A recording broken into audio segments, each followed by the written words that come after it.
वीर देसराज सफर जी, जिन्होंने इस मुहिम के लिए एक छोटी बात कह रहा हूं, उनका जीवन पूरा कहना बड़ा मुश्किल है। अपने मोहल्ले से आज तो पूरा पंजाब नशे से ग्रस्त है। वो अपने मोहल्ले से नशा खत्म करने के लिए जिनके हाथ में तलवारें थी, जिनके पास राइफलें थी, उनके आगे बिना हथियार के सीना तान के खड़े हो गए थे और बंद करवाया था।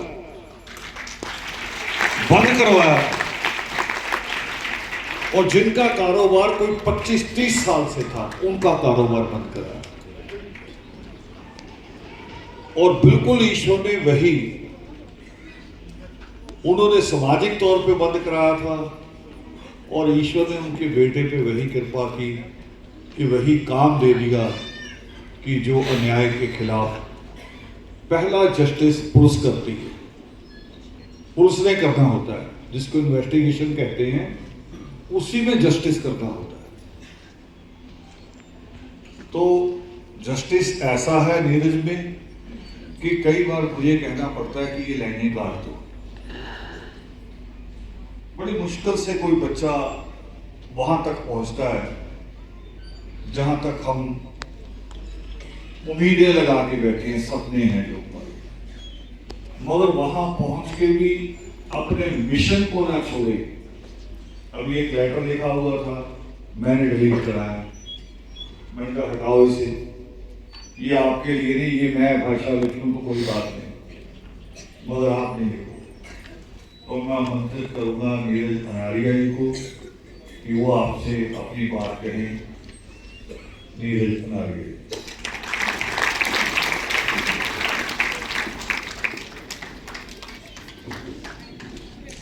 जो बोले सो निर्भय।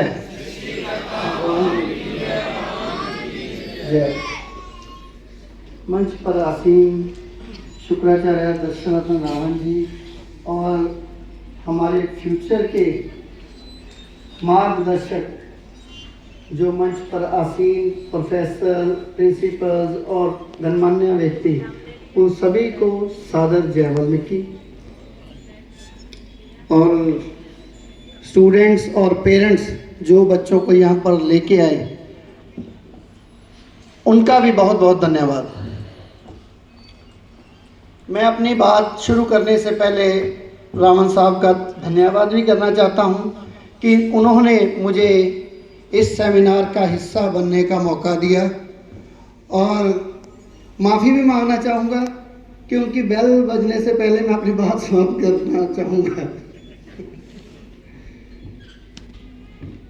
बात मैं शुरू करना चाहूँगा, जो मैंने आज आदर्श का रूप यहाँ पे देखा, जो बच्चे गोदी में थे, चाहे वो लवली यशूद जी की बेटियाँ हों, चाहे वो प्रचेता हो जो मंच संचालन कर रही थी, अतिकाय प्रचेता अतिकाय, और चाहे एक दो बच्चे और थे, बाबा जी की बेटी अमृतसर से, ये सब बच्चे छोटे छोटे गोदी में देखे हैं और आज वो बेबाकी से अपनी बात कह रहे हैं।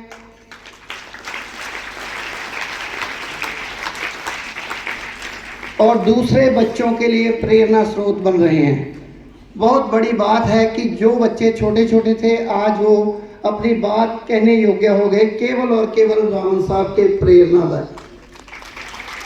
और ये प्रेरणा अभी हमें परमात्मा से, मैं कल रावण साहब का बर्थडे था तो मैंने विश तो बहुत दी थी, लेकिन मैं परमात्मा से दुआ भी करता हूँ कि परमात्मा उनको सेहत याफी और लंबा जीवन दे, ताकि वो जो हमारे समाज के लिए संत सिपाही का काम कर रहे हैं वो ऐसे ही निरंतर करते रहें।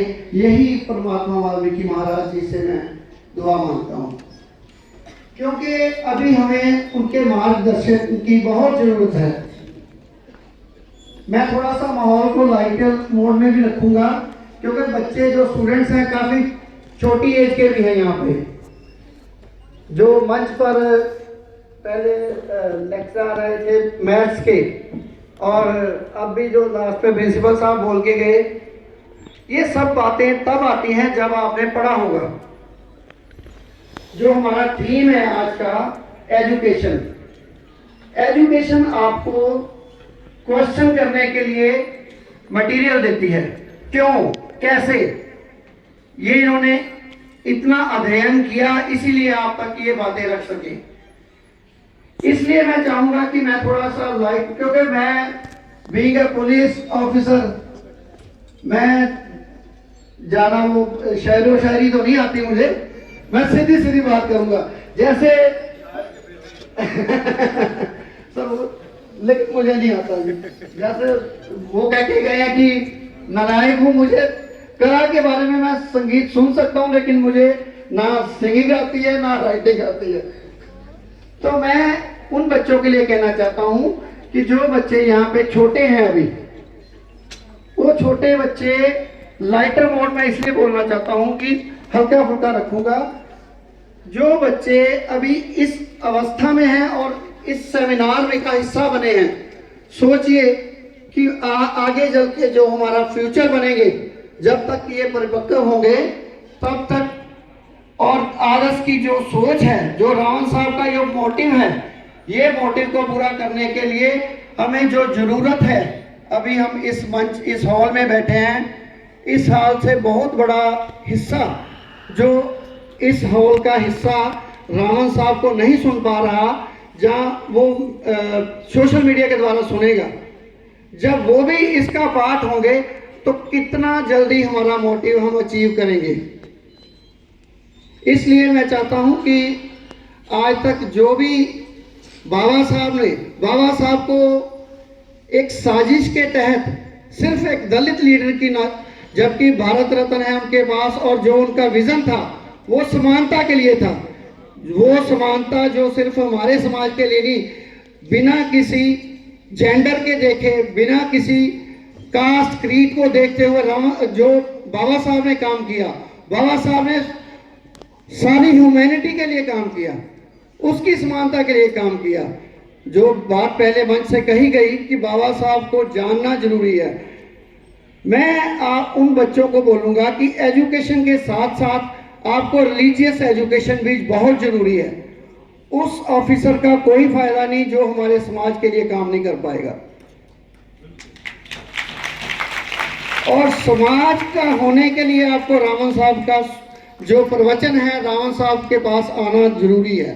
अगर वो रावण साहब को सुन के आप लोग, कल को आदर्श की प्रोडक्शन है जो यहाँ पे बैठे हैं, मैं भी हूँ, इसीलिए कौम का दर्द है, कौम के लिए काम कर सकोगे। एजुकेशन के साथ साथ आपको रिलीजियस एजुकेशन लेना बहुत जरूरी है। हम सब सत्संग सुन के ही रावण साहब से प्रेरणा ली, और आज हम जिस भी मुकाम पर पहुंचे हैं, वो मुकाम हासिल करने के लिए समय कम है। अब आपको थोड़ा ज़्यादा मेहनत करनी पड़ेगी क्योंकि टाइम कम है। एक आटे में लून बोलते हैं, लून सॉल्ट, जिसका टेस्ट आता है। हमारा जिनसे कंपटीशन है उनमें से हमारा टेस्ट भी नहीं आ रहा, हमारी गिनती इतनी थोड़ी है। मेरे कहने का मतलब है कि जब हम नमक वाली रोटी खाते हैं तो उसका टेस्ट नमकीन होता है। आज हम कहीं भी एग्जिस्ट नहीं करते। आपने जितना अचीव किया, हम लेक्चरर, प्रोफेसर और क्लरिकल पोस्ट्स पे तो आ गए, ये पोस्ट हमें और अचीव करनी है। हमें civil services, IAS, IFS, IPS, ये पोस्टें अचीव करनी है। और इसलिए मैं आपको बोल रहा हूँ कि आप पर दायित्व ज़्यादा है, और आपको उसके लिए रिलीजियस एजुकेशन बहुत ज़रूरी है। इसके पैरेलल एजुकेशन तो चाहिए, लेकिन जो बच्चा अपने धर्म के, अपने जो हमने प्रताड़ना सही है, वो प्रताड़ना आपने फील नहीं की जो बाबा साहब ने फील की है। बाबा साहब को कैसे क्लास के बाहर रखा जाता था, जो प्रताड़ना। ओम प्रकाश वाल्मीकन हमारे एक कवि थे, उनकी एक किताब लिखी है जूठन। आप उसको पढ़ोगे रोंगटे खड़े हो जाएंगे कि हम किस प्रकार। आज वो बच्ची बोल के गई है कि आज भी मुझे वो डिस्क्रिमिनेशन सहन करना पड़ता है स्कूल को।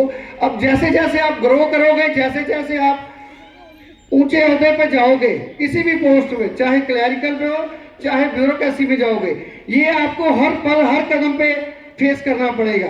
और उसको फेस करने के लिए आपको बाबा साहब को पढ़ना पड़ेगा, अपने साथ हुए दुर्व्यवहार को, अपने पूर्वजों के व्यवहार को याद करते हुए एजुकेशन लेनी पड़ेगी, ताकि आप अपने एम से भटक ना पाओ। आपका प्योरली एम होना चाहिए सिर्फ एजुकेशन, और एजुकेशन की आगे लाइबिलिटी, जो पूरे समाज की लाइबिलिटी है, उसको भी आपके कंधों पे है। उसको अचीव करने के लिए आपको जो आपके पूर्वजों के साथ, आपके साथ जो भेदभाव होता है, वो आगे आपको फिर सहन भी करना पड़ेगा।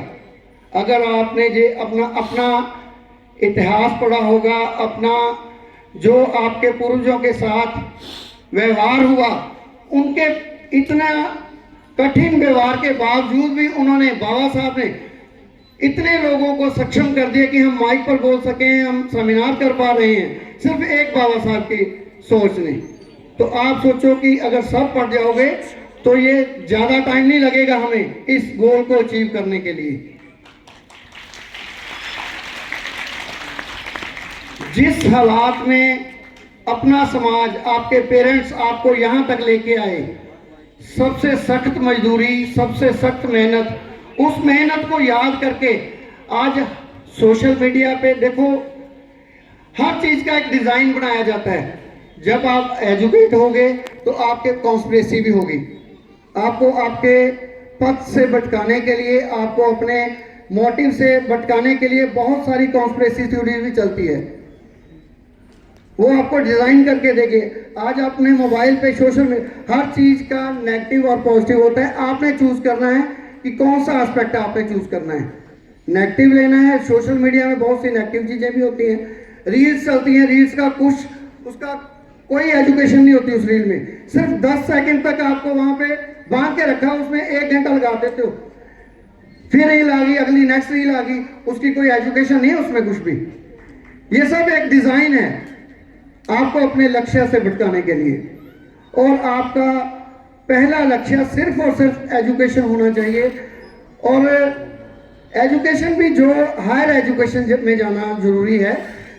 जो मैच्योर आदमी होता है, मैच्योर स्टूडेंट होता है, वो ग्रेजुएशन के बाद एक्चुअल में पढ़ना सीखता है।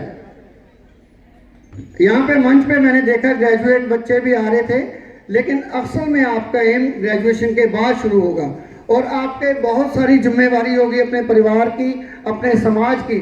और उस एम को हासिल करने के लिए सबसे पहले कम से कम एजुकेशन, जो ग्रेजुएशन है, उसको हासिल करो। अपना जो ऑक्यूपेशन, सेकंड अपना एम है आज का, ऑक्यूपेशन हासिल करके अपनी फाइनेंशियल जो है पोजीशन है, उसको थोड़ा सुधार लाओ, फिर अपने समाज के लिए काम कर पाओगे। इन्हीं शब्दों के साथ जय वंदे।